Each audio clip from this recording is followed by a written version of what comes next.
evening.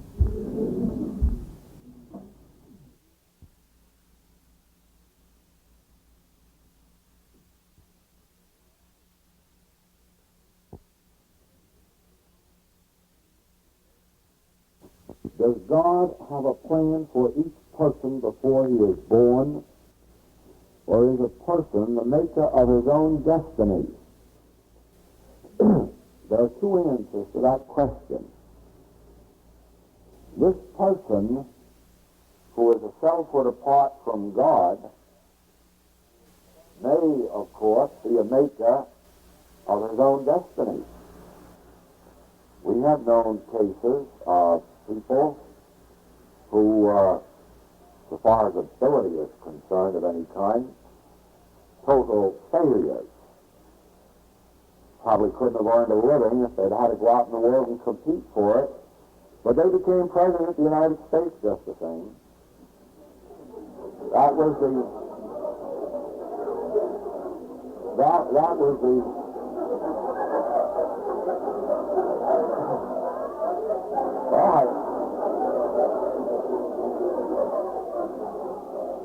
I didn't mean it quite that way.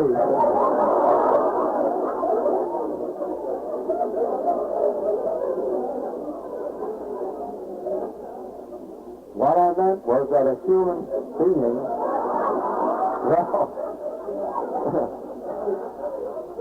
I still say that a human being can decide on a career and force it through.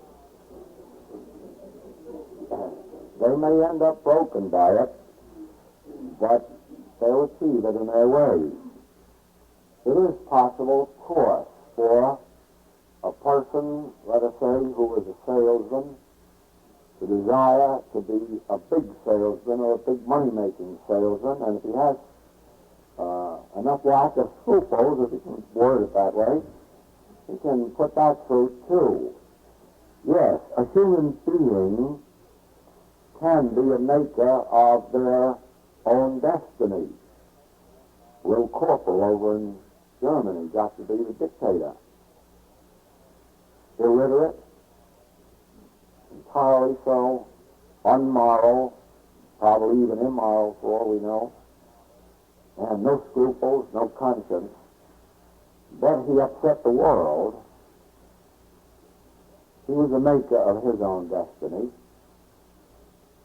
If you think of yourself as a human being and decide, I will do this and I will do that, you may be able to accomplish it. And sometimes it can be done. And sometimes after it's done, you'll be very sorry for it, because you can have disastrous ends. Napoleon at Elba, Caesar, for his ambition he was slain. There are many cases where people achieve their human goal. And it can be done with drive. It can be done with effort. It can be done with singleness of purpose. So from that standpoint, as a human being, I would say that given enough of that drive, a person could be the maker of their own destiny. But that definitely is not the truth of being. That definitely is not the spiritual truth of being. The truth of being is this: God manifests itself as individual being, and as such, God has a purpose for itself in all of its individualized forms of expression. We may say that God has one purpose for itself as an orchid and an entirely different purpose for itself as a rose. God has one purpose for itself as an artist and an entirely different purpose for itself as a musician. If you have ever met a child who was a painter at 6 or 8 or 10 years of age, or a musician, an artist of any sort, you will certainly know that that child is not the creator of its own destiny. God was working its purpose out as the gift of that child. And that child had no possible way of resisting. Paderewski could have been nothing other than a pianist, and probably one of the best, because whatever it was that God was doing in that soul, or as that soul, wouldn't let it rest until it came to that fruition. And so with our great artists or sculptors, designers, any form of art, or writers, composers, authors, you couldn't possibly say that these people worked out their destiny. Now, I don't mean the writers of Forever Amber or something of that kind. They were working out their own destiny, perhaps. But I mean the serious writers, those that have given true literature, true poetry, true art to the world. You can't say they were working out their destiny because they had no control over their gift. It was a gift that they found within their own being, and had they desired to let it lay, they couldn't have done it. There was something that went with that gift that forced them to give it outlet and expression. Oh no, you are not the maker of your own destiny when you are working from the standpoint of your spiritual identity. Then you have dropped your personal sense of desire or ambition, and you have let God have its way with you. Then it's not you working out your destiny, it's God working out its destiny as you. Certainly, this man in San Francisco, who was a criminal, and such a good one that at 26 years of age had had 4 terms, and the last one 20 years, was working out his destiny all right.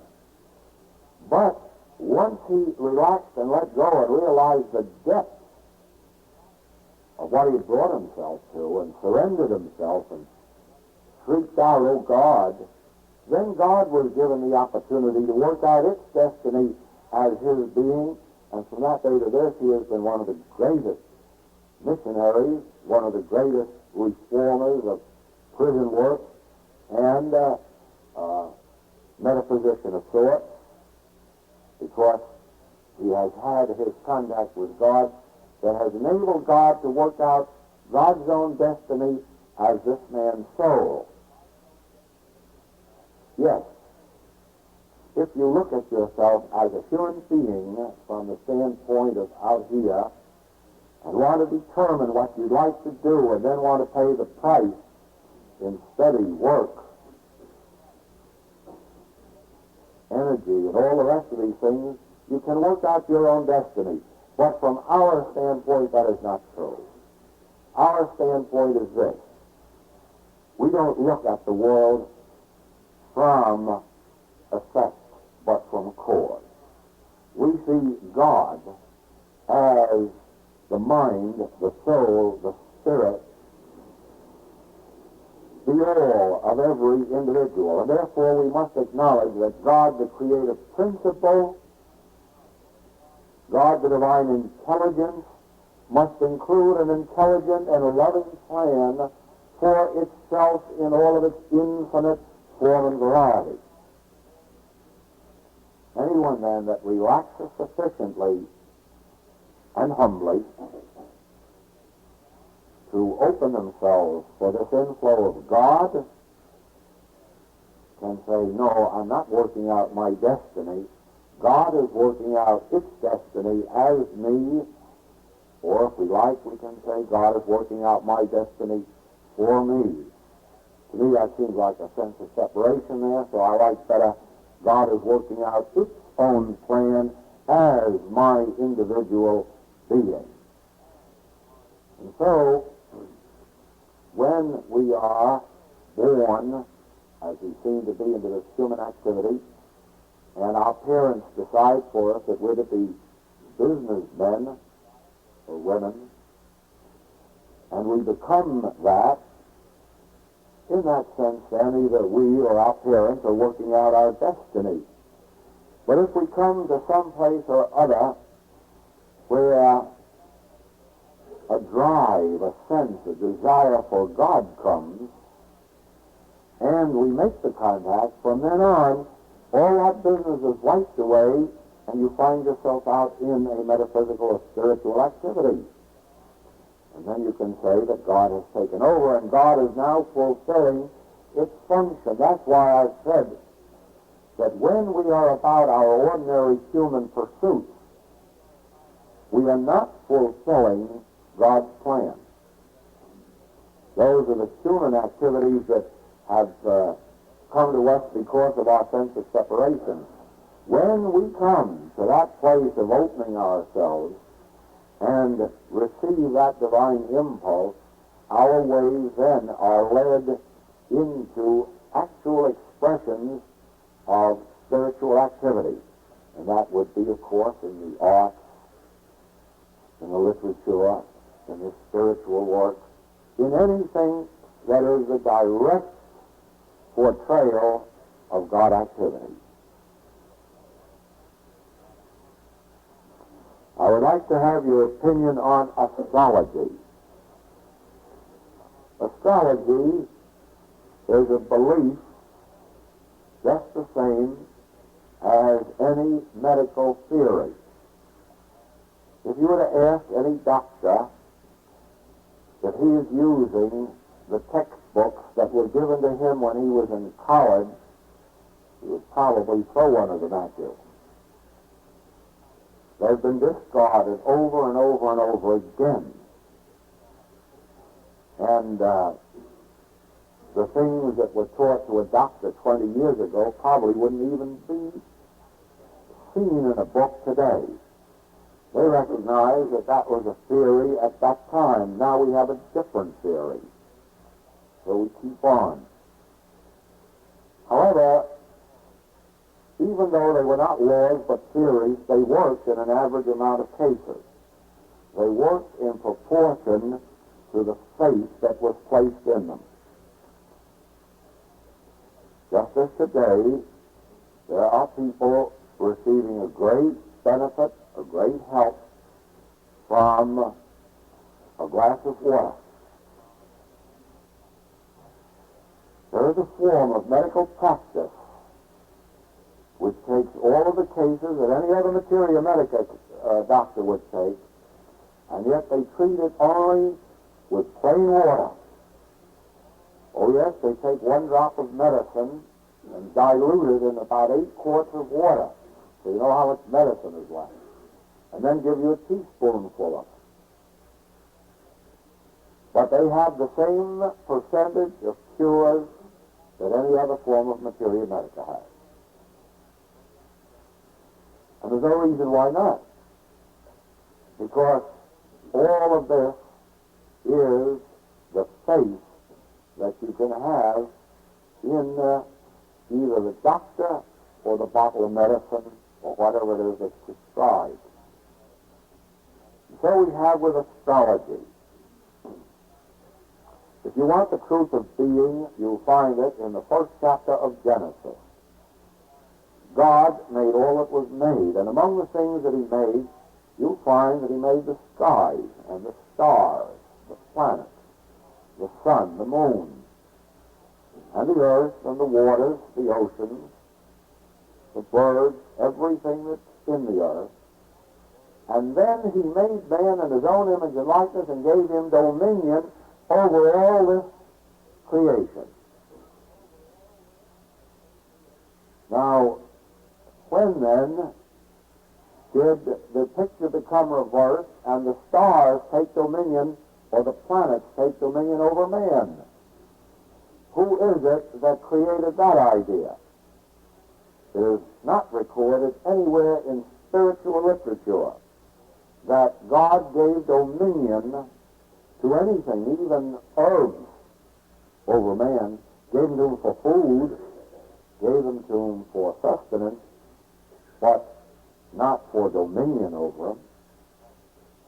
Now, astrology can be made to work in your experience in the same way that a drop of medicine attenuated 80,000 times can be made effective according to the belief that's put in it. And if you can just believe hard enough that tomorrow's your good luck day, you probably will find a dime or a dollar or a cent. It's a matter of your belief. Actually, the truth of being is just the same about astrology as it is about your creating your own destiny. You can create your own destiny, and you can even create it by studying astrology. That would be a form of creating your destiny. But that doesn't make it true, and actually you would only be successful in proportion to your own belief, and then only up to a certain point, and you would find it wouldn't work. You know, it is like all of the pyramid prophecies. You probably know that everything that has happened in the last 2,000 years has been prophesied in the pyramid. But if you notice carefully that the translations are only made after the event has taken place. You can find books that tell you exactly when World War II came to an end and when World War I came to an end and when they started. But none of those books were printed before the event took place. Or was afterward. We knew it was going to happen because it said so. But nobody had the courage to print that book first. Nobody today has the courage to come out and say on such and such a date an atomic bomb is going to fall, or it's never going to fall. But afterward, it was in the pyramids. It's in the stars. It's in the planets. Never forget this. There is a form of human mind reading. Just as the divine mind is one, so this belief of mind, human mind is one, so that it is possible for people of some type to be able to tell you things about yourself that haven't happened, and some things about yourself that have happened. Why? Because these patterns all exist in our mind. It's only a question of whether we have enough of that so-called gift to be able to apprehend it. Now, that has nothing to do with anything having a power. That is only having something to do with being able to read thoughts that are unformed so far as outer expression is concerned. We, in our work, must recognize that the basis of all spiritual truth is that God is the only power. If you are going to divide the power of God with anything else, astrology, or even the calendar, time, years, birthdays, and permit them to have an effect upon you, you bring yourself under the law. You can do that. Or you can separate yourself from the law and begin to live by grace. To live under the law means to accept whatever the world calls law. For instance, if the world says that sitting in a draft will give you a cold, and you accept it, consciously or unconsciously, sitting in a draft will certainly produce a cold. It has millions of signs. Not because it's a law, not because it's truth, but because consciously or unconsciously you have accepted that theory as law. Now, in the same way, the mere fact of being born would indicate your consent to dying. In other words, when you're born, you accept the fact that you are 1 minute old, 1 hour, 1 day, 1 year. And your acceptance of that makes it inevitable that you will accept 60, 70, 80 years of age. I have illustrated that point in an experience of mine. The first year that I was in the practice,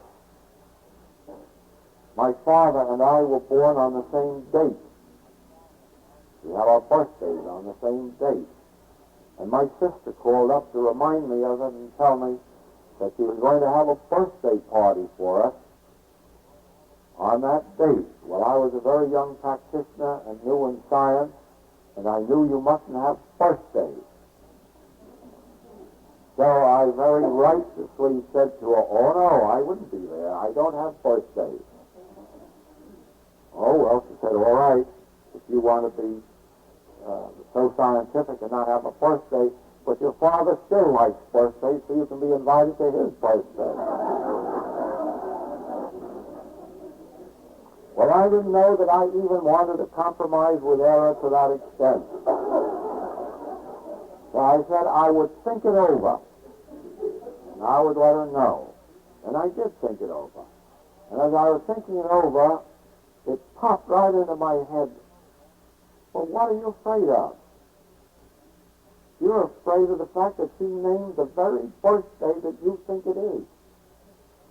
If only she had said it's your 100th birthday, you would have taken it as a joke and you would have gone. But she just happened to not name the number of years that you think is your birthday, and you're scared of it." I said, "Aha. I don't have to deny birthdays. I don't have to deny birthdays. What I have to know is what difference how many go around.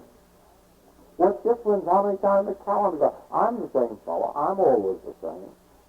Let those dates go around." And ever since then, I've been letting them go around and even enjoying the birthday, especially those that brought gifts.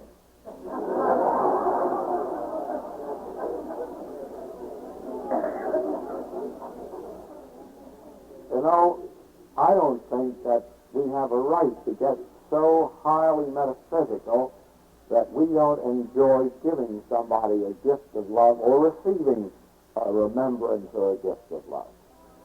If it's right, I haven't gotten to that degree. I still am terribly human in that regard, and I love to remember and be remembered. If that's wrong, well, go ahead. But I don't mind birthdays, I'll tell you that. I have grown above that to where you can tell me how many you think it is, but I know how many I feel. And that's all I'm interested in. Now, if you can accept the going around of the calendar as doing something to your body or your faculties, then you are accepting that as a law. And if, however, you come to see that that calendar on the wall has nothing to do with your consciousness, has nothing to do with your being, it doesn't even know you exist, it isn't aimed at you at all, you can, in some measure, free yourself of the belief of concern over what we call age. On the same way as astrology. Astrology has absolutely no more power than a glass of water or a teaspoonful of water. But you can give it all the power that you want. You can become afraid of it. Just the same as you can be afraid of walking under a ladder. Or you can be afraid of Friday the 13th. Or afraid of a black cat. But all of this is going on in your mind, you know, and it's you who is accepting the belief that something out here has power. And of course, it's a wonderful thing that this particular question, these two questions, should have been asked, because it really leads up to what came to me this afternoon for our work tonight. We'll come back to that.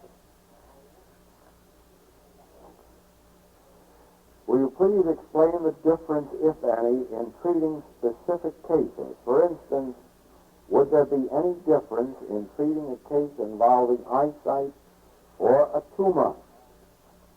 Well, of course, you see, again, in these writings, you have every form of treatment to meet whatever state or stage of consciousness you may be in at this time. The answer to that question is yes and no. Ordinarily, when a call comes, if you are at that point of development where you're not concerned about who the patient is or what the claim, then of course there would be no different treatment. There'd only be one treatment, and that would be your realization of the allness of God. And if you had that realization, if you really had that click, that feeling of the omnipresence of God, and if you had this sense that error in any form, regardless of its name or nature, or a suggestion, a temptation to believe in a selfhood apart from God, well, of course that would be your whole treatment.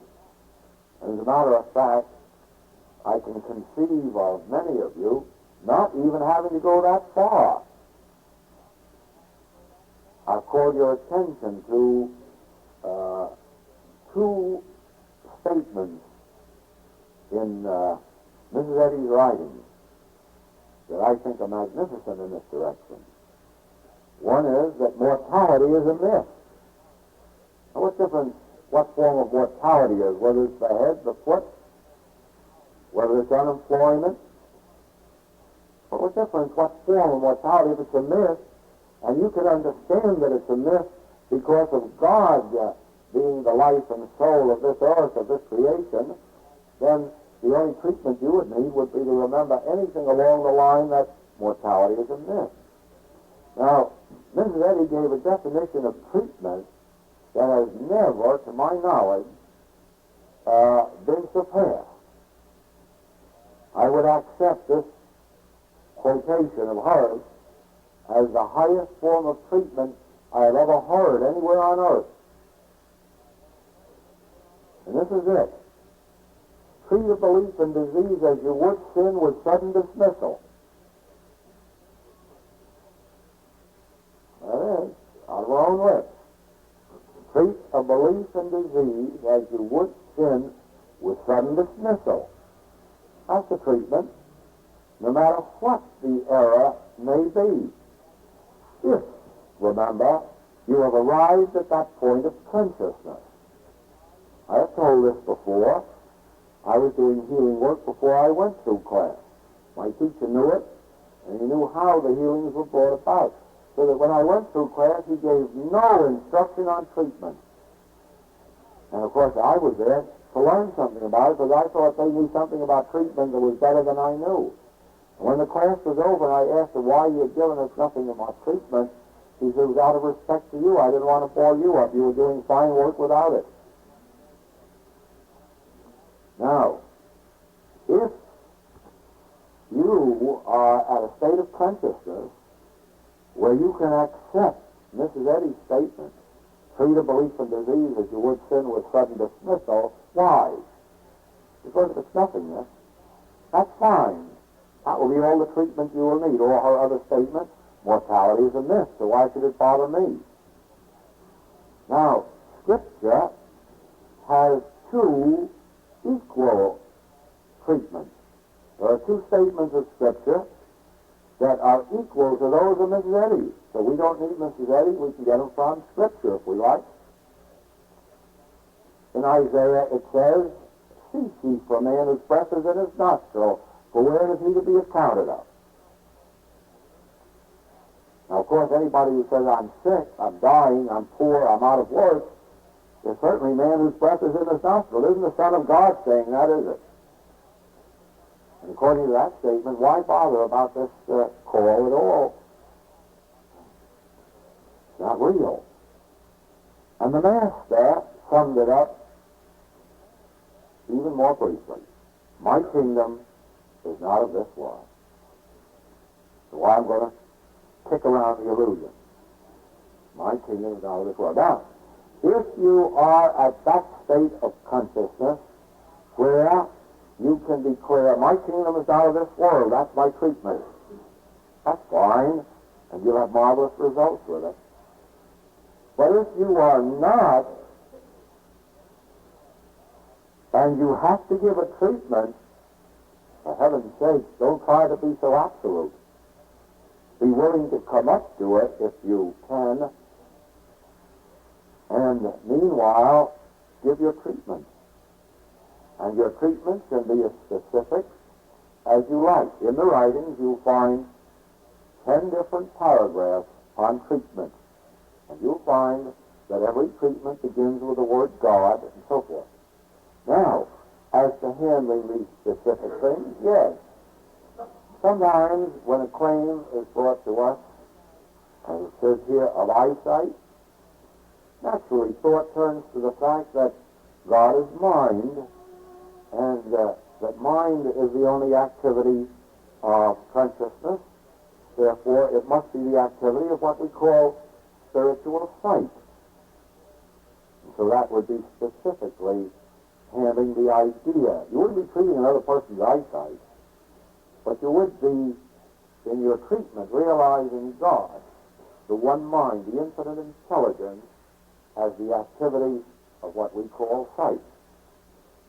If you were treating a tumor, it might come to you that since God is the substance of all form, there's nothing in the world of form that isn't constituted of God.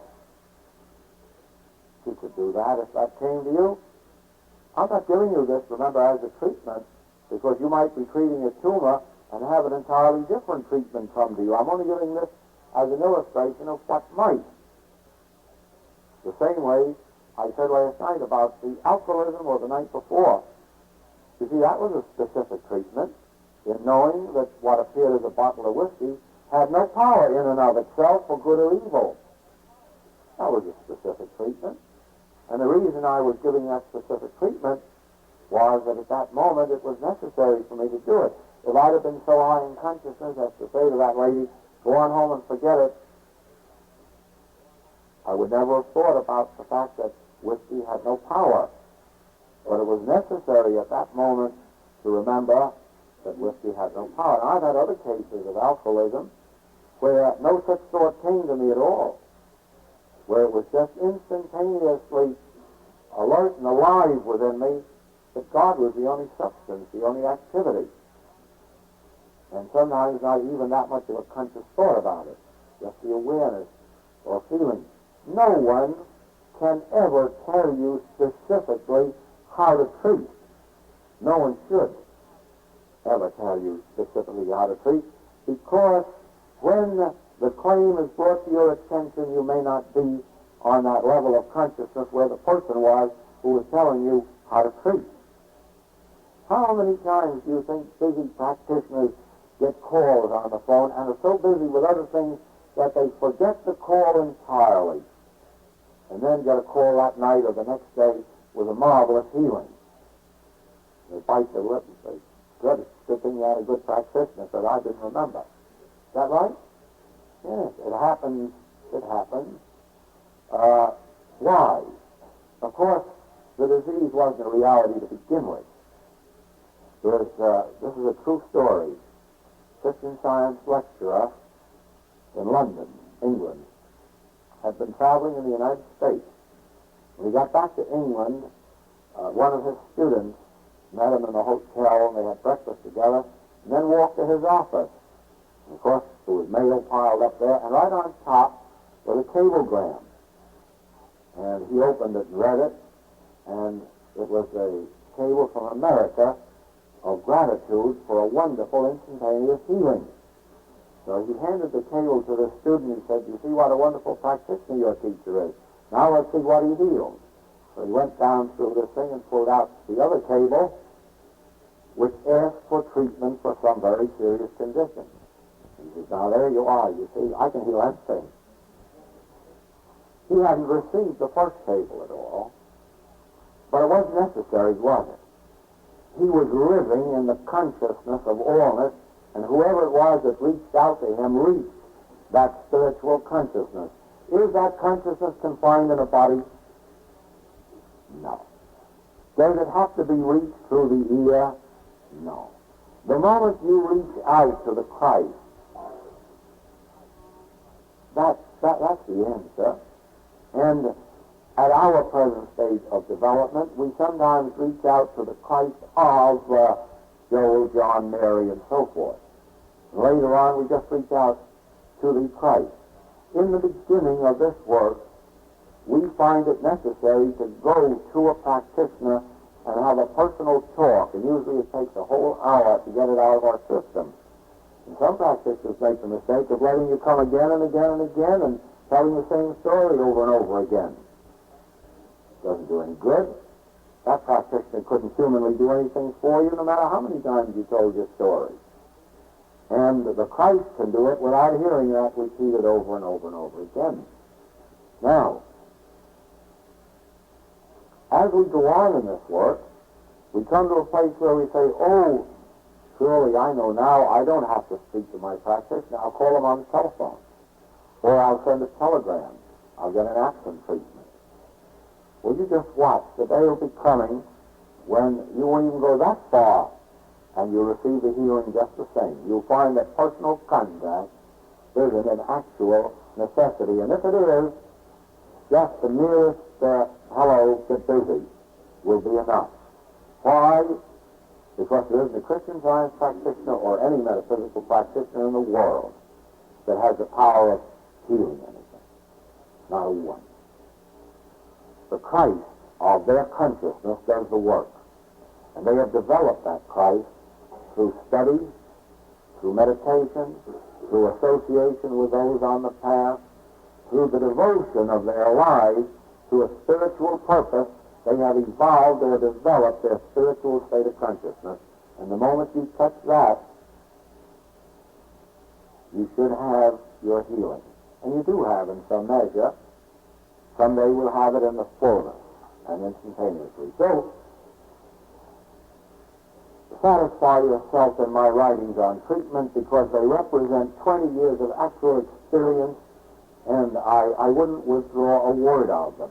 But I will say this, that you can advance above any of them, and will, as you learn those, you rise from one to another to that place where you'll find that your whole treatment will be a very, very quick realization of some kind. Don't try to go into deeper water than is possible. Don't try faith healing. Don't try, oh, God is all.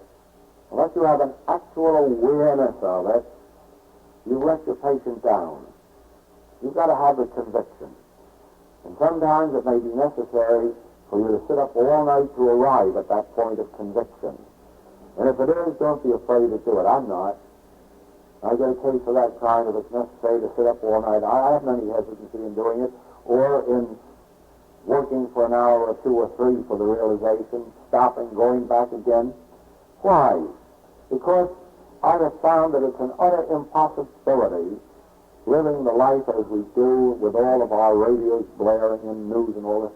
I find that it's not a possibility for me to always be at this top level of consciousness. I may feel it humanly, but it isn't always there. And so, if I find a call coming to me that disturbs me, that doesn't give me the right reaction within, don't you think for a minute that I don't sit in meditation and sometimes go through some of these treatments to arrive at that state of consciousness, because I do. The object of the work is to arrive at a place where you are satisfied with your treatment, where you have the feeling all is well. If you don't have that, keep working in one way or another. Keep working until you arrive at the place. Because it isn't your human knowledge that does the healing, it isn't your human holiness, it is arriving at a point of conviction. That's what does the work. There must be that conviction there. Ms. Eddy has another beautiful statement along that line. When the practitioner realizes the truth, the patient is free. But you know, she says, when the practitioner realizes the truth, not just knows the truth or states the truth, realizes. Well, now, I say that same thing in a different way. I say when you get the click, when you get that feeling of omnipresence, when you get that feeling that God's on the scene, let's call it a feeling of assurance. When you're no longer concerned about your patient, you have realized the truth, and then you find that your patient is free. But until then, you just got to keep going. And if your patient calls up tomorrow, I'm worse, you've got to go back at it. Or if I'm not quite as well, you've got to go back. Stick.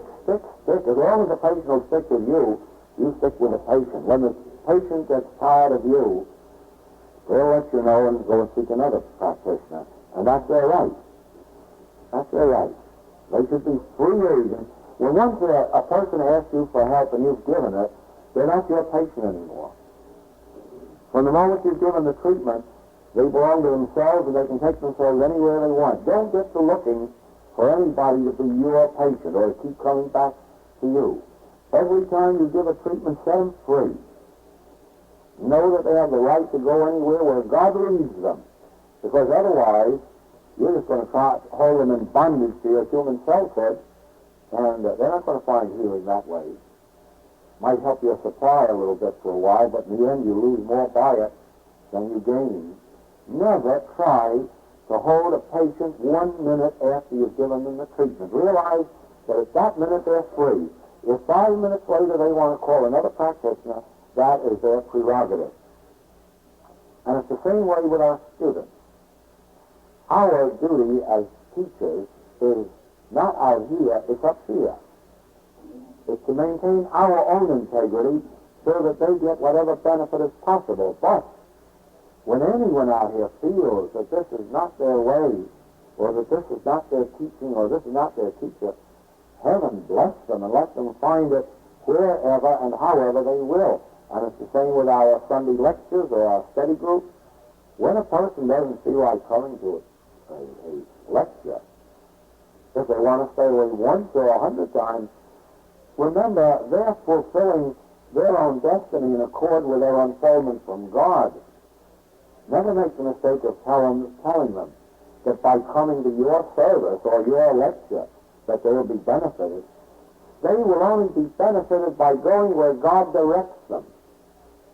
Let each one be God-directed. That is why, if you're ever engaged in this work, follow the line that I have done. When you're introduced, don't allow any adjectives about yourself or about the work or how wonderful you are. Just your message and state it, and whether it's wonderful or not, let the other out here do it. And in advertising, we don't have to advertise. If we want to send out an announcement or even publish one in the paper that Sunday morning there's going to be an Infinite Way lecture, just let us say so. But let's not put anything around it that would entice anyone in. Just let them know that it's going to be, and let Christ guide them there or away from there. Always let everyone be free. Don't have a personal sense of responsibility for anyone. Your responsibility is to your own inner integrity. That is, your own conscious oneness with God. And if you're maintaining that, you are maintaining your oneness with every bit of spiritual good that belongs to you. And you won't have to advertise for it or solicit it or hold on to it when it comes to you, but rather loose it and let it go. You'll find that it works. So on the subject of treatment, please don't be bound or limited by anybody's concept of treatment, not even mine. I don't want it. There is what I know about treatment in those books. In addition to that, what I've given in class, use it as it fits your own consciousness, and then go on from there. And you may evolve something better than has ever been known. But if you don't rely on the Christ to do it for you, if you rely on what someone says, you never will evolve. If we give no heed to an individual patient as such, then wouldn't one treatment suffice for any number of patients? That would depend on your consciousness, wouldn't it? First place, it isn't your treatment that does anything for a patient. It's their contact with your consciousness. Now, it is an impossibility to give one treatment to a lot of patients. Why? Because only one patient at a time has been able to get through to you to ask for help. And the treatment is supposed to have been given at the instant of the request. Now, there was only one request. Mrs. Jones called on the telephone and asked for help. And at that instant, the treatment was given. So how could you have given a group treatment when only one person was asking for help? And so it is, at all times, only one claim and one person is brought to our thought at a time. So we can only give one treatment to that particular incident or occasion. Now, when we are in meditation, or when we are reading Scripture or metaphysics, it is true that we will have unfoldments of God, and because of that, there may have been temptations calling on us, and all of them received the benefit of that unfoldment. But you remember, we were not treating the 10. I'm going to illustrate that again with an experience in Boston. On one of those February days when we had the city full of grip and flu, I went home one night with something like 20-odd calls that had come in for people with colds, grip, and flu. When I got to my office the next morning, enough more, so that altogether I had 33 cases, if you want to call them cases, of different degrees of cold, flu, and grip. Now, at 1 o'clock, I looked at my appointment book to see who had the next appointment, and I beheld a very strange thing. I had no appointment from 1 to 2, and this was at a time in my practice when that never happened. There was no such thing as it. My appointments were 15 minutes, and there were 4 every hour all day. And that looked like a miracle. God must have put that hour there because I had not intentionally done it. And so I thought, well, God, there's a message here for me. So I closed the door just as if I were busy and sat down and said, now, Father, let's get together on this. Why have I got this hour? And as I sat there meditating, this came to me very clearly. There are not 33 cases of flu. There is only one belief of infection and contagion. Oh, that's quite different. Now I only have one case. And that case is a belief of infection and contagion. Well, what's the truth about infection and contagion? And then the answer came back that since God is the only cause and creator, if there is such a thing as infection, God must be the infector. And if there is such a thing as contagion, the only contagion there could be would be that which God would infect with, and that would be his own qualities, life, truth, and love. And who's afraid of that kind of contagion and infection? Before I left my office that afternoon, I did not have any of those 33 cases. They were clear. The next day, I had a call to go out to the Christian Science Benevolent Home in Pleasant View, and the girl at the desk said that about 1/3 of the patients at the home there had grip, the flu, cold, and about 25% of the help. And not meaning to say it was just came out too quickly. I said, that's your fault. She looked up. My fault? I certainly. Don't you know that you are the doorkeeper in the house of the Lord? Is that what you're sitting at this desk for, as doorkeeper? Well, yes. But what you let in for? How to come in through the door. Look. You know what came in here was a belief of infection and contagion, wasn't it? I said, yes. Well, somebody had to open the door and let it in. It only takes one, though, to close the door. And then as much as you are the doorkeeper, seems to me you're the one to get busy and ask yourself, can a belief of a selfhood apart from God enter the doorway of God? Can it enter God's temple? Divine consciousness, individual consciousness. And see what happens. She said, that's an idea. And she called me the next day and said they were pretty close to being clear there for benevolence. She had worked on that idea all day. Now, she was not trying to give one treatment to all those people. You understand that, don't you? She was merely trying to clear her own consciousness, as I was in my office, of the belief in a selfhood or a condition apart from God. And of course, those who are tuned in got the benefit of it. But never in our work do we give single treatments to multiplicity of people. Never, never. Every claim is met at the point of contact. You'll find this in the writing. Every point, every claim is met at the point of contact. For instance, if a claim is brought to my attention this minute, doesn't make a difference. I hear somebody coughing, I see something out here, I get a telephone message. The moment it registers in my thought, that is the moment of the treatment. That is the moment when I am being tempted to believe in a selfhood apart from God. Now, I don't have to tell you that if I walked along the street and felt the temptation to break into a jewelry window and run away, that if I sat down to temporize and think about it and say, I'll give myself a treatment tonight, it might be too late. I might succumb to the temptation, and that would be too bad. The time to meet the temptation is when it is presented.